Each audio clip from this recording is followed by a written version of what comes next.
Happy 90th birthday, Dad.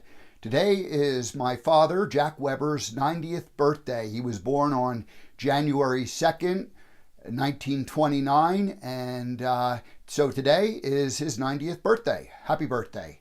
I want to honor him by sharing four little stories.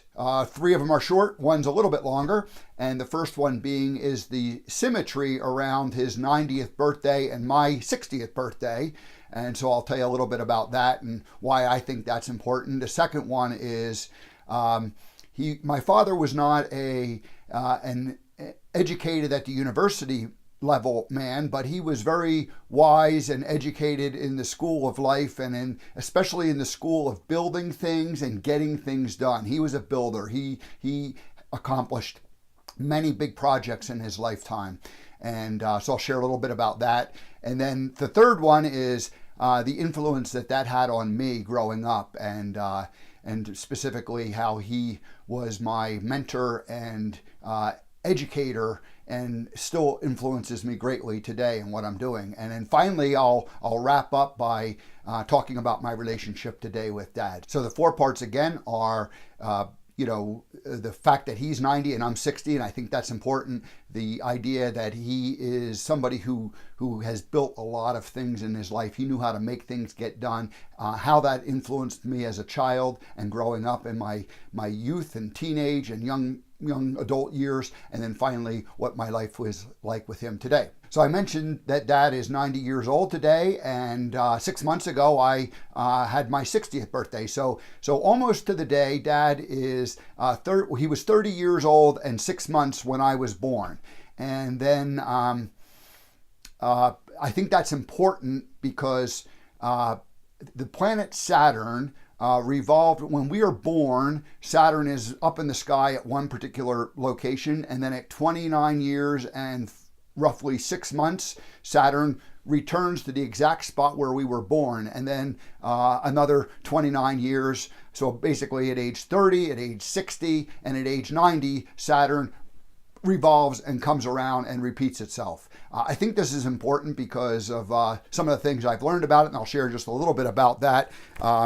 Other to say that in the first milestone, we become an adult. So at age 30, our youth is left behind. At age 60, we realize that time is running out and that the work we want to do is important, and it's now or never for us turning 60. And at age 90, I see Dad going through a transition where he's really tuning in more with his spiritual side again, the things that brought him into this world and this life.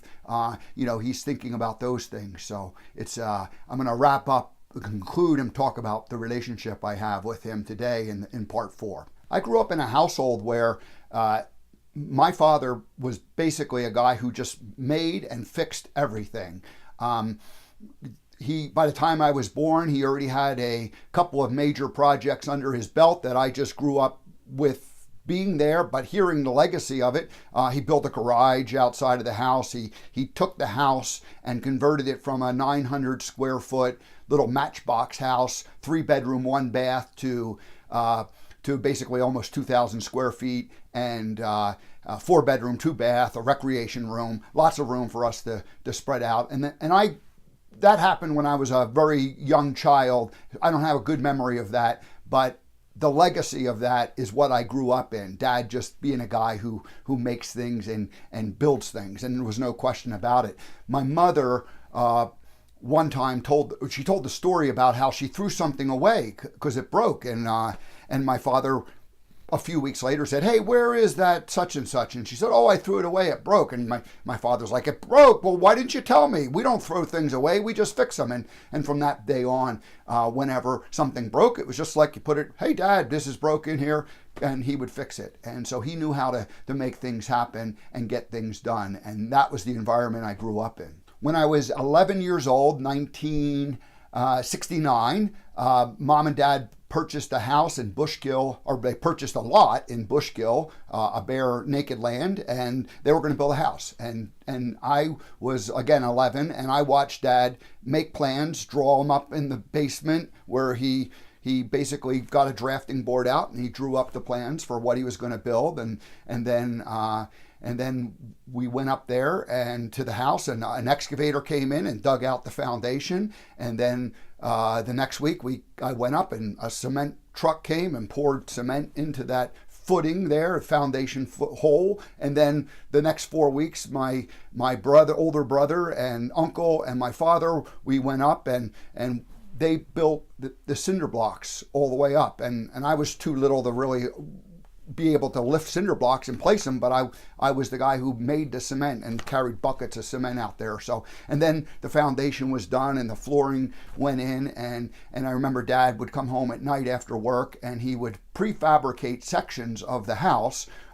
He would cut all the floor joists to the right length and then load them onto the pickup truck, and we drive up to the mountain house over the weekend or the lot, and he would assemble it and put it together. And I became his helper. I was a young teenager, not even a teenager, and that's how I spent the next couple of years working with Dad and seeing it. And he would build sections of wall at home, prefab them, and then put them on the truck and drive up there, and we unload them and we put them up, and then we come home, and then the next week he'd build a couple more sections, and the next week we'd go up and he built them, and then the second floor, and by the end of that first spring, summer, fall, the roof was put on, so the house was tightened up, buckled up, and so I just watched Dad build this thing, and I helped him, and I was learning as I went along with that. I was 15 years old, and I just finished my sophomore year of high school, and Dad invited me to come work with him in the summer at the metal fabrication Clermont engineering company, where he worked for many, many years. He was the foreman of the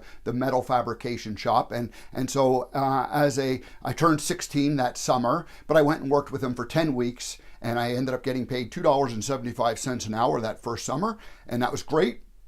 And I was learning and I was just doing grunt work, but I was learning how to work and build things, and watching Dad and being really impressed with him leading a whole crew of 30, 40 guys building all kinds of pressure vessels and welding and cutting steel and cranes and lots of activity that I didn't know anything about at the time. So the next summer, between my junior and senior year, I also went and worked with Dad for the summer. And then when I was graduating from high school, most of my classmates were going to college, and I didn't have a strong desire at that point to go to school, and I was enjoying working with Dad, and so I ended up going and working with him for the next 4 years. Served an apprenticeship in the coppersmith local, sheet metal international union, and that was an education for me. And I worked with him for 4 years, and the whole time it was great, because I was the student, he was the instructor, and he taught me how to build things. He taught me how to build big things, how to read blueprints, how to conceptualize a project, and how to take it from where you start out and you do the foundational things to get it started, and all the way through the finishing details, to loading it on the truck and shipping it out the door, being completed. So I worked with him. Some of these things took a couple of years. Building the house took like 3 or 4 years until that was done. And so I just grew up in this environment where Dad was a guy who would put his mind to something, and it didn't matter whether it took a few months or a few years to finish it. He just plowed ahead with it and just kept doing it and doing it and doing it. And so that's the education that I received, and the legacy that my father left me. I mentioned my childhood. Dad and I, we always got along. We didn't talk a lot. I would work side by side with him, and he, the talking was done just to instruct and how to do things. It wasn't like it was cold or harsh, but it wasn't. Most of the effort and energy was focused on getting things done, building things.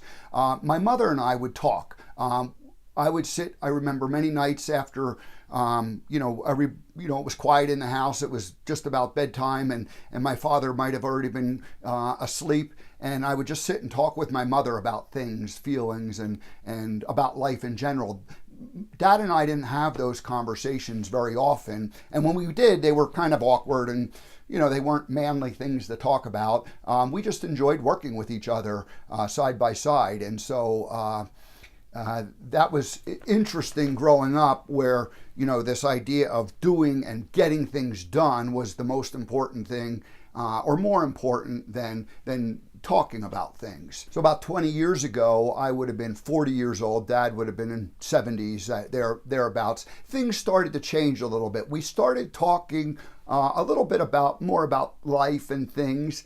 And it wasn't like we didn't talk on a regular basis, but we would always talk about things, building things, what I was doing in my career. And that was very comfortable for us because I grew up doing that kind of thing. But we started, like I said, the crack opened about 20 years ago where Dad and I started to just talk about our feelings a little bit more, and that's accelerated and gone on and gotten to the point where it is today. 5 years ago, I really started thinking about, well, what is my purpose in life? What am I supposed to be doing in my career? And I learned about the idea that Saturn's second return coming by, that's the point in time when you reflect on these things and you end up doing the work that you're set onto this earth in this time and space in this lifetime to accomplish. And so I've been thinking a lot about those things these last few years. And now, of course, Dad is having his third Saturn return, and there's not a whole lot written about that because not many people make it to age 90. And so anyway, my belief is that as you get to this third return of Saturn, you worry less about the material things in life and you really start focusing your energy on that spiritual side. And I see that with Dad.